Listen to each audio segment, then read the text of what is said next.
Peut-on payer ses études avec un job étudiant en Russie? Dans cette vidéo, nous allons répondre à cette question. Bonjour, je m'appelle Bleury Kamsu, étudiant en Big Data.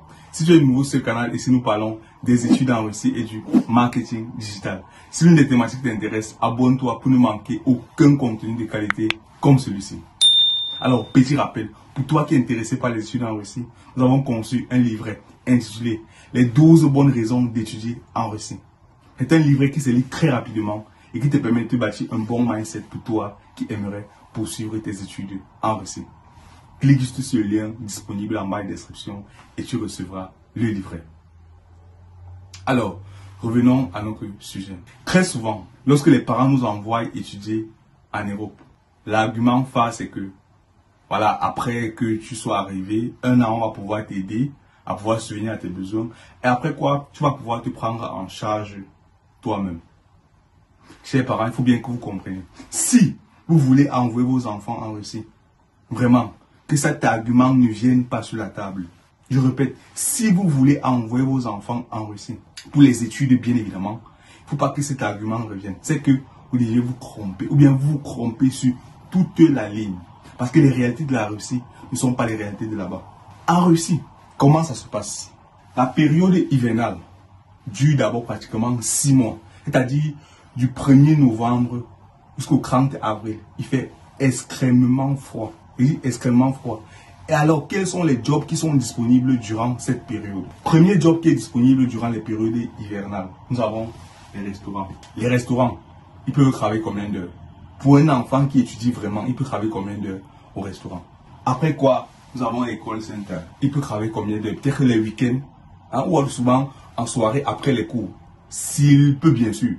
Après quoi, nous avons l'assistance virtuelle. Au moins, ce job-là, tu peux le faire à distance de ta maison, hein, sans toutefois trop t'inquiéter. Beaucoup vont se poser la question, mais où est le rapport? Je vais en venir et puis vous allez mieux. Je prends ici ces exemples pour davantage vous expliquer. Par la suite, vous devez comprendre pourquoi est-ce que je dis il faut d'abord comprendre ça. Quels sont les jobs disponibles en hiver? Nous avons encore, de façon générale, les boulots à l'intérieur, c'est-à-dire les petits nettoyages, les choses comme ça en fait, les boulots à l'intérieur. Donc peut-être celui qui sait placer les carreaux, voilà, on sait que c'est à l'intérieur, il ne va pas avoir le froid, il va pas avoir un peu froid. Il y a encore peut-être le taxi, pour ceux qui sont davantage éveillés, voilà, qui ont peut-être un permis de conduire déjà, hein, qui peuvent s'acheter une voiture, qui peuvent s'offrir une voiture, parce que s'offrir une voiture aussi, ce n'est pas évident. On sait tous. Donc du coup, celui qui peut s'offrir peut-être une voiture, faire le taxi, il peut le faire. Il peut le faire durant l'hiver. Donc vous voyez ensemble que voici quelques boulots qui sont disponibles en hiver. En hiver, il n'y a vraiment pas assez de boulot pour étudiants en fait. Parce que cette période, il fait vraiment froid. Et puis, les boulots sont assez restreints. Même les Russes cherchent les boulots de l'intérieur. Toi aussi, en tant qu'étudiant, cherche un boulot de l'intérieur. C'est pas évident en fait. Donc du coup, côté là, il faut bien comprendre qu'en hiver, c'est un peu plus difficile. Et en été, maintenant, quels sont les boulots disponibles? En été, vraiment, c'est la fête, c'est la joie. Parce qu'il y a assez de boulots disponibles. Assez de boulots disponibles. Dans toutes les rues, il y a les boulots disponibles. Mais les boulots disponibles qui se payent au juste prix. Hein? En fonction du coût de vie de la Russie. Les boulots qui se payent en fonction du coût de vie de la Russie. Il faut bien que ce soit clair. Et maintenant, pour les étudiants. En Russie, généralement, ils ont combien de mois de congé? Nous avons pratiquement 2 mois de congé. C'est-à-dire juillet, août. Et encore même, il y a certaines filières où, durant ces 2 mois-là, ils sont obligés de faire des stages.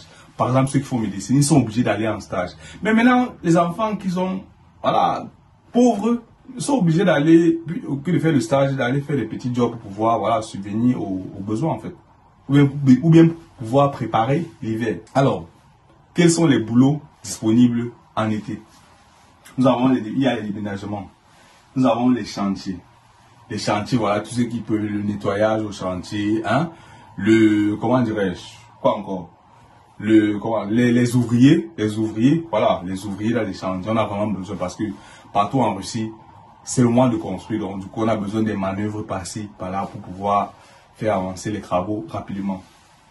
Et maintenant, le job des filles, le job favori en Russie des filles, c'est la coiffure. Toutes les filles en été partent au sud. Dans les villes comme Napa et tout ce qui va avec là. Ces filles-là partent là-bas pour pouvoir travailler durant les 2 mois d'été. Et durant ces 2 mois-là, elles gagnent quand même suffisamment d'argent pour pouvoir subvenir à leurs besoins. Souvent, entre garçons, on se dit que lorsque ta go, ou bien lorsque ta petite amie part au sud, et qu'elle est avec toi juste pour de l'argent, lorsqu'elle va revenir du sud, elle va facilement te narguer parce qu'elle va rentrer avec beaucoup d'argent en fait. Donc, voyez un peu. Donc, du coup, en été, voici les jobs phares de toutes les filles. Voilà, quand les filles partent là-bas, elles font ces 2 mois. Celles qui ont un peu vraiment le temps, elles peuvent faire 3 mois. Après ça, vraiment, elles ont quand même un peu de sous à magasiner en fait.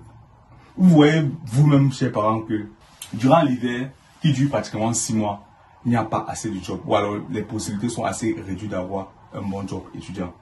Et en été quand même, un été qui dure juste 2 mois pour les étudiants qui ont un peu de temps en fait.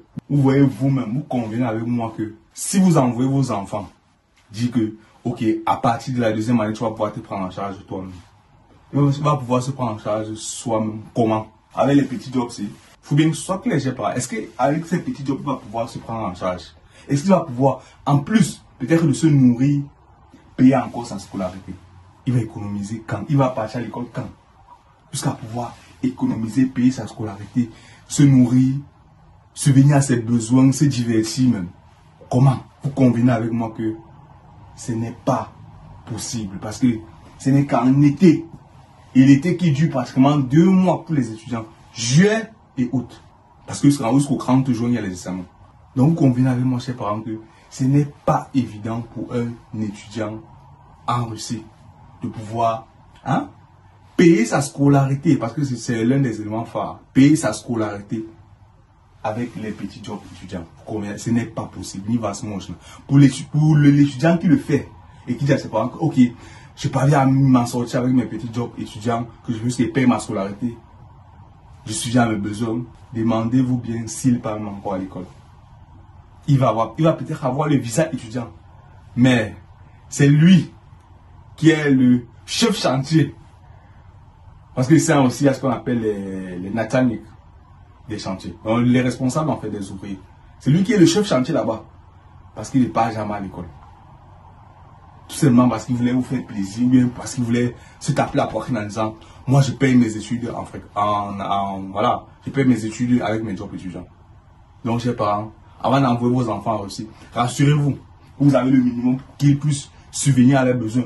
Au moins ce durant la période hivernale, au moins ce durant ces 6 mois, de novembre jusqu'en avril, oui, vous subvenez aux besoins de l'enfant. Donc, à partir de juillet et août, il va pouvoir se battre pour avoir les petits sous. Donc, voilà pourquoi est-ce que j'ai dû faire tout ceci, pour davantage vous expliquer à terre afin que vous compreniez. Si vous avez encore des questions à ce sujet, laissez-nous en commentaire, nous allons prendre le soin de vous répondre. C'était Blériot Kamsu pour le compte de Christa Web. Bye bye.